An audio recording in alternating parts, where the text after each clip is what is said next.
Hello everyone, welcome back to another vlog from Vlog One here. I'm your humble host Mike Mo, here on the internet, here with another vlog, here on my corner of the net, here on March 8th, 2019, if for day entry 865, almost at 856 or 860, so it's 865. It's the 865th vlog of my career, and this radio show slash um, series. Hello guys, welcome back. Just let me shut the door for a quick second. Just don't want anybody listening in. So hey everybody, I'm your humble host again, and I'm here on my corner of YouTube here at about 11:40 at night.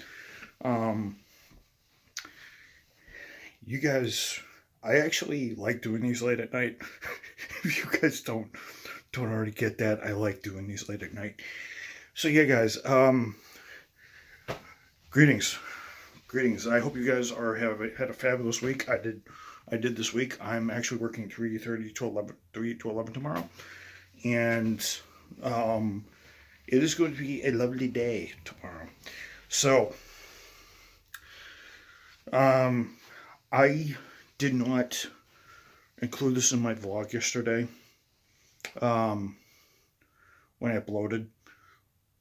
Yeah, I uploaded yesterday. I did not.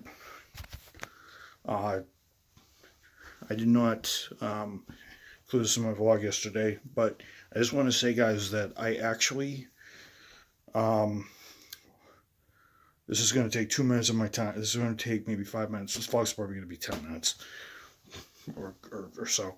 So I actually started talking to April about what her plans are for the next couple of months, and she's actually going to be going to New York in this month, end of this month, and I'm going next month. And yes, I'm looking up hotels and everything, and I think I've got a couple of ideas. Um, I'm, we're not gonna be staying in the Ritz. I'm just gonna say this right now, but we got some decent. But I'm looking at some decent 3-star hotels. They're like 100 something a night. That might not be bad because we're probably gonna pay three 400 in total. I can tell you that right now.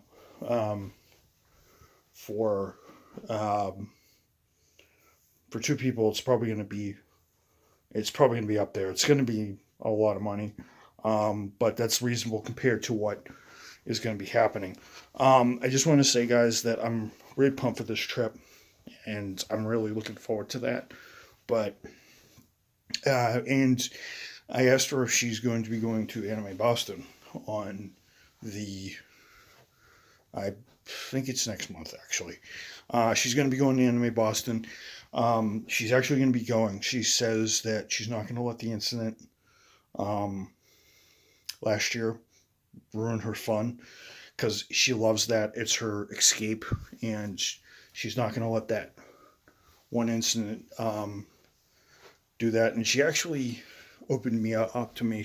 I actually asked her, I said, if you don't mind me asking, are you going to Anime Boston this year? Because I just didn't want to start talking about randomly. She goes, yep, I'm going. I'm just not going to let one little incident bother me. And I'm like, that's great. Um, apparently, he's the guy that she broke up with is still going, but he's going to be in the department away from her. So yeah, he's still going to go. She didn't want to not ban. She didn't want him banned. She could have, if she wanted to be really, really bad, she could have banned him. But she's not going to um, ruin that because it's water over the dam. Yeah, it happened last year and caused a lot of crap. But the only thing that he's being told, the ex boyfriend's being told, is that he cannot go anywhere near that girl. Um, and she sort of revealed a little bit. Well, she sort of revealed a little bit to me about what really happened. I'm going to say maybe maybe a quarter of what happened. But I can tell she needed to get it off her. She needed to get it off her mind, And I think she thanked me for it because um, she knew I'd listen. And I'm not going to repeat any of this on screen because I told her I wouldn't. But all I can say is that um, uh, she's she's strong to stay with this thing because she's just not going to let one thing ruin her enjoyment. That would give the guy way too much power if he did that. Power if he did that. So it's just she just had to say what she had to say, and I think it really uh, gave her a little bit of relief. And I think at the end of the night, I could tell that she was thankful for it because when she walked by to do a little shopping, I gave her a little bye, and she goes, "Good night." She said, "Good night, Mike," and she usually doesn't say that. So I think she has a little bit more. She has her respect for me is growing because that she usually doesn't do. So I think that's I think that's a good sign. I just have to make sure that I play within the rules, of course, because you guys know me. I'm not going to go outside the law and do that to somebody because I'm the gentleman, like always.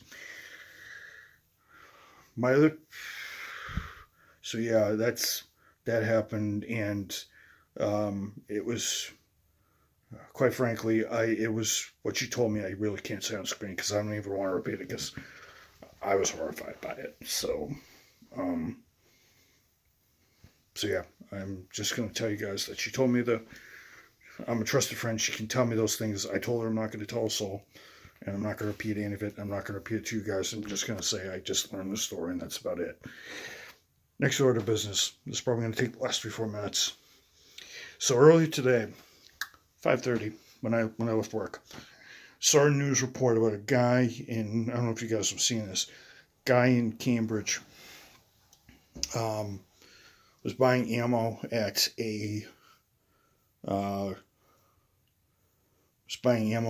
uh, a gun show and started saying um,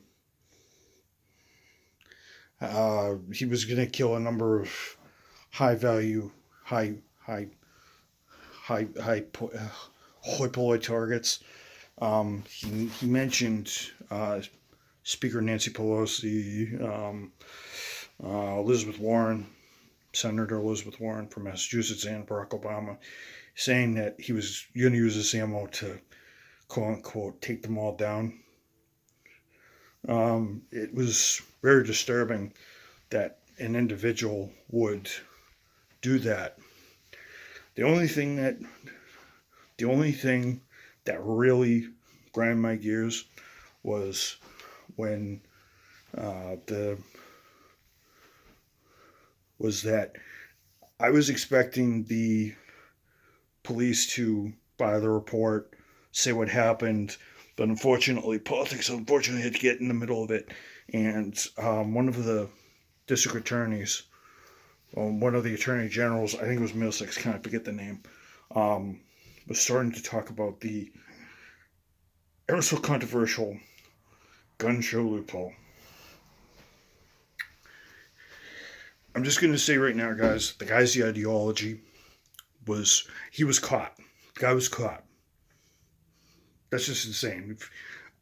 I'm not a big fan of the Democrats, and I'm not a big fan of the Republicans, which I'm independent. Um, but I wouldn't want to. Uh, it's not very American if I want to say I want to kill my leaders. I'm an American. They're the politicians. They're the ones who protect me and make the laws. Um, I don't know who in their right mind would do that. They protect us and we elect them. It doesn't matter if you hate them or not. You cannot threaten that. And I do not condone that sort of rhetoric on this channel. Yeah, sure. They all have. Yeah, sure. All the politicians. Sure, the politicians have their flaws. Everybody does.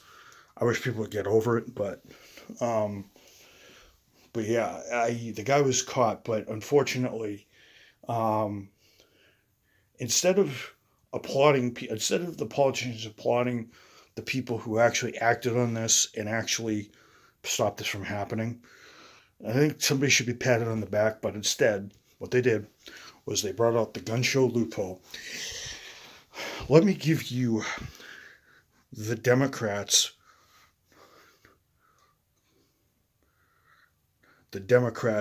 constructed or hypothetical definition for the gun show loophole. The reason why I'm saying hypothetical is it doesn't exist.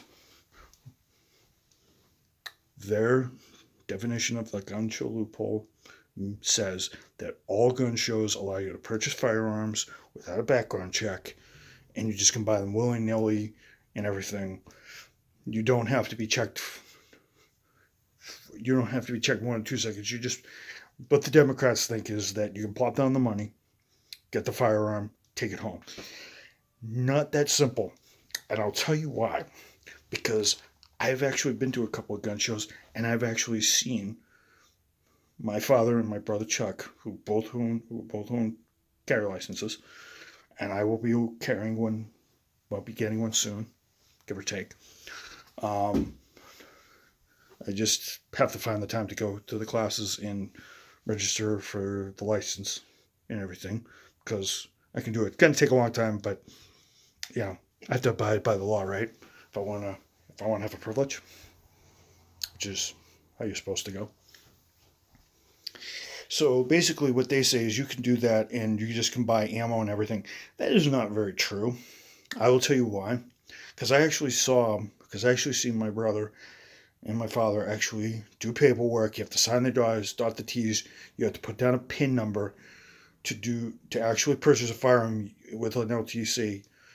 At a gun show, you need an LTC, and you must, even if it's an out-of-state one, you got to have an LTC. You got to see what conforms with the regulations. You got to sign a bunch of forms, and you have to have it delivered to your FFL, which is a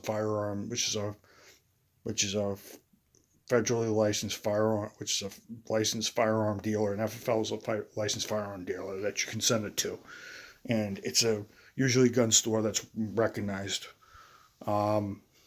as a legit business and will actually sell firearms with the right restrictions, the right equipment, magazine limitations, because in order for it to qualify here in Massachusetts, a firearm has to have a round chambered indicator, 10-round magazine. 10-round magazines are usually standard here in Mass, because that's the limit. And if you can't down or threaten 10 rounds, you're in trouble, unless your aim's bad, like some people I know. Don't worry, I actually do shoot firearms. I shoot it for sport. I don't take them out in public, but I actually do fire firearms, and I am very, very, very safe, and I am very, very, very cautious if they're dangerous, because I could end my life in 2 seconds if I'm not careful, because there's certain protocols I have to go through. But you need a PIN number from a LTC or an FID card to purchase ammo and firearms. If you do not have that PIN, you cannot complete a background check. This guy obviously did what the mistake he made is he decided to open his mouth and do all this. It wasn't the firearm that caused the problem. He didn't even complete the purchase because he couldn't even complete the purchase because they caught him right on time. Police were called and he was detained. I hear because you just don't go shouting that violence rhetoric against politicians. You do not do that in this country, and I wish the politicians would stop with this with this gun show loophole. For those of you of the uninitiated out there, in order to purchase a firearm in any state, you have to deal with your laws. If it is the gun show, you have to have your ID, you your FID or your LTC, your PIN number, which you have to remember, which you have to remember every time. And usually, some people write it down. My dad writes it down so he doesn't forget it. And you need that. Oh yes, and the cash to buy what you're buying. Didn't want to forget that little thing, the green thing that powers this all. There's no loophole. There's no waivers. There's no secret handshake. There's no nothing. I wish the Democrats would get that. And some Democrats get that. Some people don't. Some Democrats don't. I know some Democrats do shoot, and know that doesn't exist. But it's all this red. But there's no such thing as a gun shoe loophole. It does not exist. You have to perform a background check. It's not extensive, unfortunately. So there are some.